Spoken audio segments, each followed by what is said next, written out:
খবর শুনছেন update Bangla channel থেকে। আজ জানাবো পশ্চিমবঙ্গ দেশ এবং বিদেশের বাছাই করা সব তাজা খবর।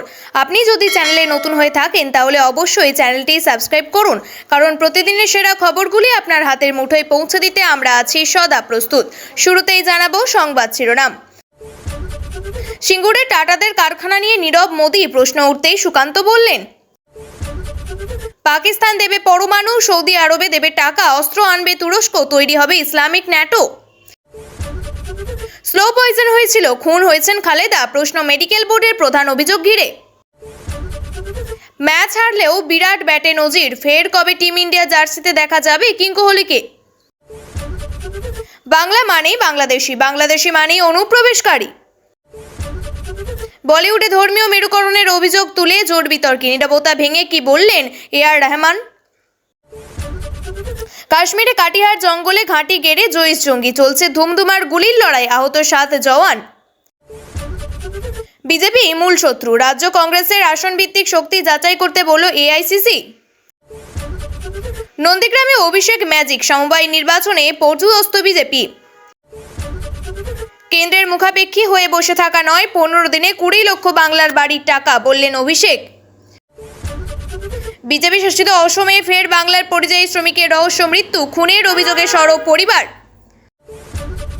আবার তৃণমূল সাংসদ, বিধায়কের এসআইআর শুনানির নোটিশ, বাপি বাইরনকে হাজিরার নির্দেশ। গণবিক্ষোভে গণহত্যা, সামনে এলো ইরানের মৃত্যুর সংখ্যা, জানলে শিউরে উঠবেন। ব্রিগেডের 10 লাখের চ্যালেঞ্জ অতীত, হুমায়ুন ফিরলে বেলডাঙ্গাতেই জোটও নাকি করবেন না। ফের কলকাতায় ইডির অভিযান, জালে প্রভাবশালী ব্যবসায়ী। সিপিআইএম অধিকার রক্ষার লড়াইয়ে লাল ঝান্ডায় নেতৃত্ব দেবে কোলাঘাটের নেতৃত্ববৃন্দ। শিল্প দূরের কথা, সিঙ্গুর প্রসঙ্গ উঠল না প্রধানমন্ত্রীর বক্তব্যে, হতাশ সিঙ্গুরবাসী। ভোটের আগে অ্যাকাউন্টে ঢুকে যাবে বকেয়া ডিএ, বাংলার সরকারি কর্মীদের মহার্ঘ ভাতা নিয়ে তুঙ্গে জল্পনা। পুলিশকে লক্ষ্য করে ইট বৃষ্টি, পাল্টা লাঠিচার্জ পুণ্যার্থীদের, পুজো দেওয়া নিয়ে ধুমধুমার আমসার স্ট্রিটের কালী পুজোর। নন্দীগ্রামে সমবায় ভোটে সবুজ ঝড়, একটাও আসন পেল না বিজেপি। হাসিনাকে ক্ষমতাচ্যুত করা যোদ্ধাদের দায়িত্ব নেবে বাংলাদেশ, প্রতিশ্রুতি খালেদা পুত্রের। ময়দানের নিচে লুকিয়ে যুদ্ধের ইতিহাস, পলাশির ছায়া কি আজও কলকাতায়। টাকা দেননি ট্রাম্প, তাই বই মেলায় নেই আমেরিকা, তবে সাহিত্যের শ্রেষ্ঠ উৎসবে থাকছে যুদ্ধবিধ্বস্ত ইউক্রেন। বাংলায় অনর কিলিং, বন্ধুর সঙ্গে সম্পর্কে থাকায় নারকেলডাঙ্গা তরুণীকে খুন ভাইয়ের। বিষ দেওয়া হচ্ছে আমাদের, এবার দিল্লি দূষণ নিয়ে সরব হলেন ভারতীয় গ্র্যান্ড মাস্টার। ভিড়ে অসুস্থ অনুরাগী মহিলা, নিজের গাড়িতে বসিয়ে নিজের বোতলে জল দিলেন অভিষেক। বলছে ঝুট, করছে লুট, সিঙ্গুরে প্রধানমন্ত্রীর মিথ্যার জমিদারিতে বিস্ফোরক কুণাল। পাল্টাবেন আপনি, মোদির পাল্টানো দরকার, স্লোগানের পাল্টা হুঙ্কার অভিষেকের। এসআইআর এর কাজের চাপে ব্রেন স্ট্রোকে আশঙ্কাজনক বিএলও, দাবি পরিবারের। ডাক টিকিটে দেব, ভারতের ডাক বিভাগের বিশেষ স্বীকৃতিতে টলিউডে আলোড়ন। টোল ট্যাক্সে আর নয় নগদ লেনদেন, এই দিন থেকে শুরু হচ্ছে ক্যাশলেস টোলিং, বড় সিদ্ধান্ত কেন্দ্রের। আমি তো এখানেই ছিলাম, অবশেষে বেলডাঙ্গার নিহত শ্রমিকের বাড়িতে গিয়ে দাবি সাংসদ ইউসুফের। সার্কিট বেঞ্চের উদ্বোধনে বিচারপতিদের সামনে কেন্দ্রীয় এজেন্সিকে নিশানা করে বিচার ব্যবস্থার উপরে চাপ সৃষ্টি করতে চাইলেন মুখ্যমন্ত্রী। শুভেন্দুর হাতে পায়ে ধরার কথা বললেও সিঙ্গুরে টাটাকে ফেরানো নিয়ে চুপ মোদি, আশাহত স্থানীয় বিজেপি। আপনাদের কাছে একটা অনুরোধ রইল, আমরা প্রতিদিন চেষ্টা করি আপনাদের জন্য সঠিক, সংক্ষিপ্ত এবং নিরপেক্ষ খবর পৌঁছে দিতে। আমাদের এই ছোট্ট চেষ্টাকে যদি আপনার ভালো লাগে তাহলে দয়া করে একটা লাইক দিয়ে পাশে থাকার বার্তা দিন। আপনাদের একটা লাইকই আমাদের আগামী দিনের অনুপ্রেরণা। এতক্ষণ শুনছিলেন সংবাদ শিরোনাম, এবার জানাবো বিস্তারিত খবরগুলি। সিঙ্গুরে সভা করবেন প্রধানমন্ত্রী নরেন্দ্র মোদী, সেদিন বিজেপিতে এই সিদ্ধান্ত নিয়েছে। সেদিন থেকে আলোড়ন বাড়ছিল, তাহলে কি সিঙ্গুর থেকে টাটাদের কারখানা চলে যাওয়া নিয়ে তৃণমূলকে নিশানা করবেন মোদী? রাজ্য বিজেপি নেতাদের একের পর এক মন্তব্যে সেই জল্পনা আরও বাড়ছিল। সিঙ্গুরে টাটাদের কারখানা তারা ফিরিয়ে আনবেন বলে দাবি করেন সুকান্ত মজুমদার, শুভেন্দু অধিকারীরা। গেরুয়া শিবিরকে কটাক্ষ করেছে তৃণমূল, তারপর আসরে নেমে রাজ্য বিজেপির প্রাক্তন সভাপতি সুকান্ত মজুমদার যুক্তি দিলেন, কেন টাটা কারখানা নিয়ে কোনো মন্তব্য করেননি প্রধানমন্ত্রী? 2008 সালে 3রা অক্টোবর রতন টাটা ঘোষণা করেছিলেন সিঙ্গুরে টাটাদের কারখানা থাকবে না। টাটাদের সেই ন্যানো কারখানা উঠে যায় গুজরাটের সানন্দে। তাৎপর্যপূর্ণভাবে সেই সময় গুজরাটের মুখ্যমন্ত্রী ছিলেন স্বয়ং নরেন্দ্র মোদী। ফলে এদিন প্রধানমন্ত্রী সিঙ্গুরের সভা থেকে টাটাদের কারখানা নিয়ে তৃণমূলকে নিশানা করতে পারেনি বলে মনে করেছিল অনেকেই।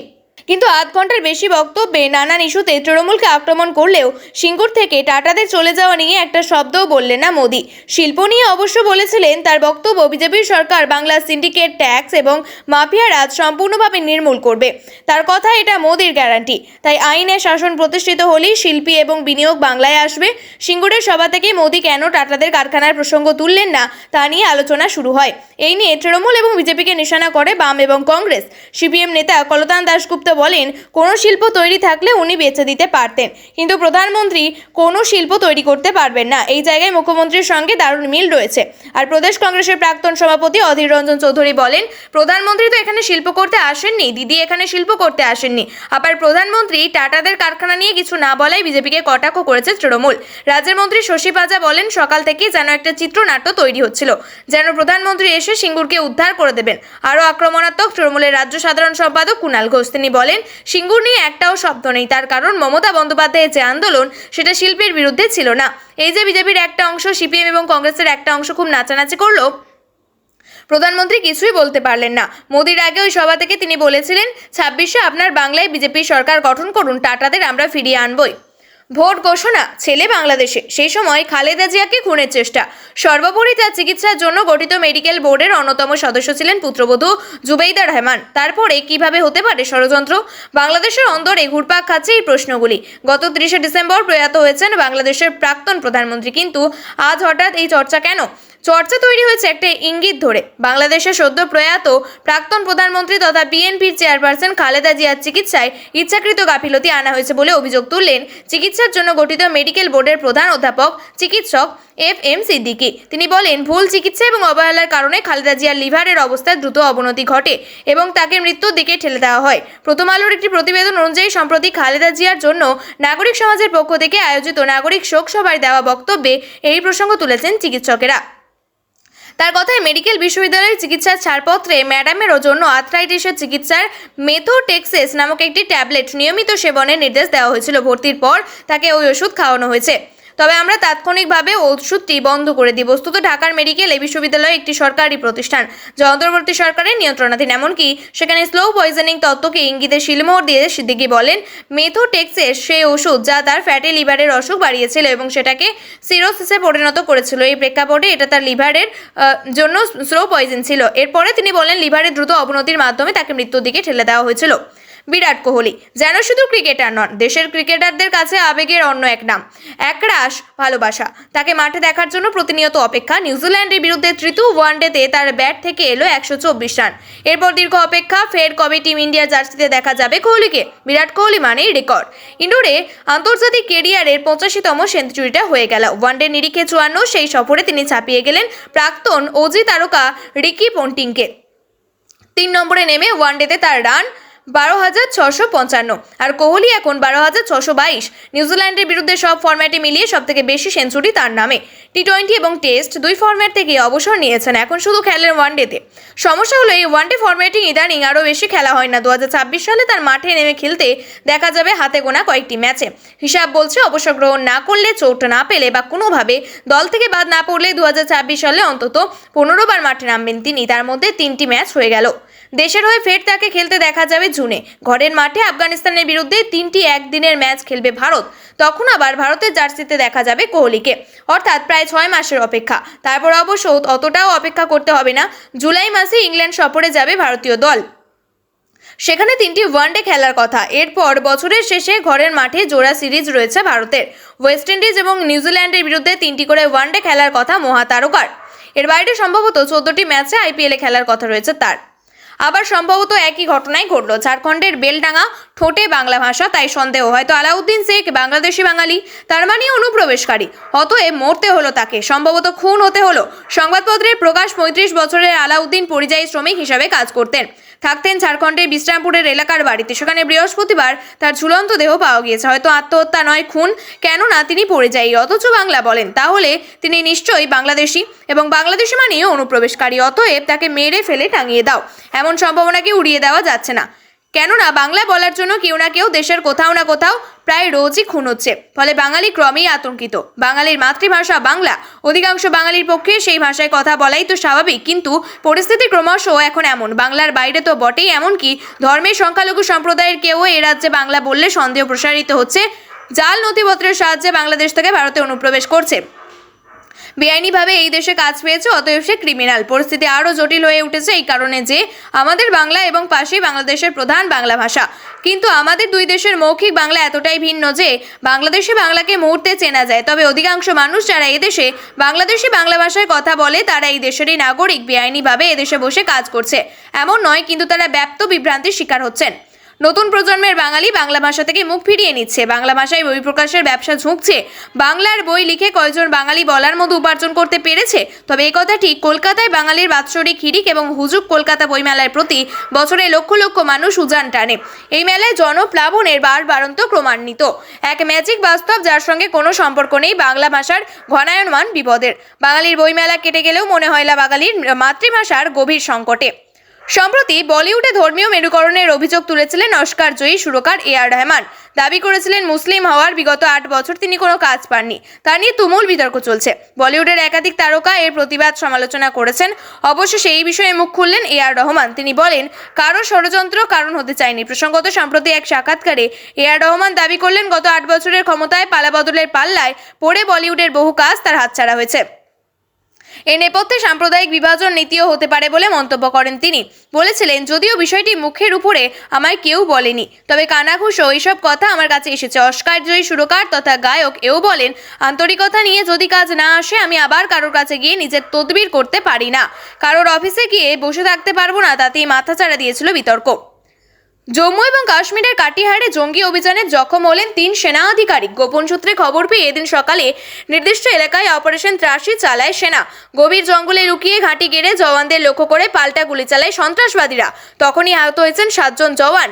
কাটিহারে গভীর জঙ্গলে 3 জয়ী জঙ্গি লুকিয়ে রয়েছে। রবিবার খবর পায় সেনা। এরপরই ওই অঞ্চলে অপারেশন শুরু হয়। সেনার হোয়াইট নাইট কর্পস এই অভিযান চালায়। জঙ্গলের একটি নির্দিষ্ট এলাকা ঘিরে ফেলতেই পাল্টা হামলা করে 2 থেকে 3 জন পাক মদতপুষ্ট জয়ী জঙ্গি। গুলি ছোড়ার পাশাপাশি তারা গ্রেনেড ছোড়ে জওয়ানদের লক্ষ্য করে। অপারেশনের শক্তি বাড়াতে সেনার পাশাপাশি সিআরপিএফ এবং পুলিশও ঘটনাস্থলে যায়। শুরু হয় দুই পক্ষের ধুমধুমার লড়াই। সেই সময় বোমার স্প্রিন্টারে জখম হন 7 সেনা। অবস্থা গুরুতর হওয়ায় দ্রুত ঘটনাস্থল থেকে সরিয়ে হাসপাতালে ভর্তি করা হয় তাদের। অপারেশন এখনো অব্যাহত রয়েছে বলেই জানা গিয়েছে। বাংলার কোন কোন আসনে দলের সাংগঠনিক ভিত কত মজবুত, কোনো আসনে জয়ের সম্ভাবনা থাকলে তাই বা কতটা, তা খতিয়ে দেখতে এবার জেলায় জেলায় স্ক্রিনিংয়ে দেখা যাবে প্রদেশ কংগ্রেস নেতৃত্ব। রবিবার প্রদেশ কংগ্রেসের প্রদেশ দপ্তর কলকাতার বিধান ভবনে টানা 2 ঘন্টার বৈঠকে এই নিয়ে প্রাথমিক প্রস্তাব দেওয়া হয়েছে।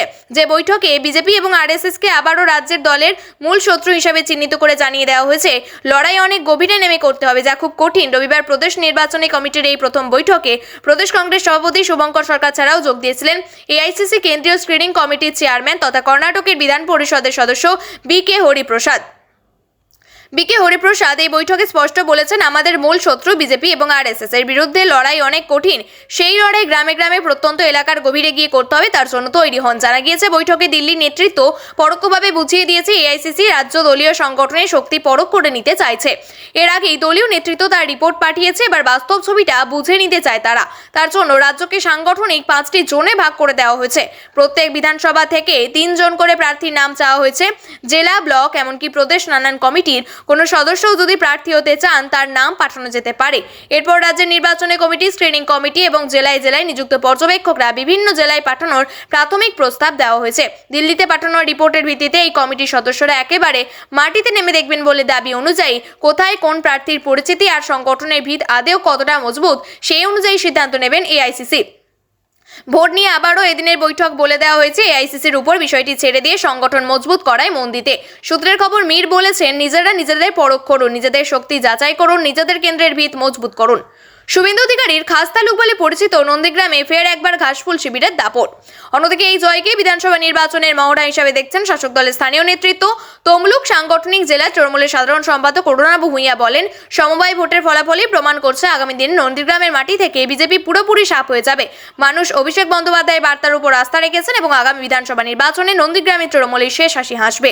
প্রিয় দর্শক, নিয়মিত সঠিক খবরগুলি সঠিক টাইমে পেতে সাবস্ক্রাইব করুন আপডেট বাংলা চ্যানেলটিকে। ধন্যবাদ।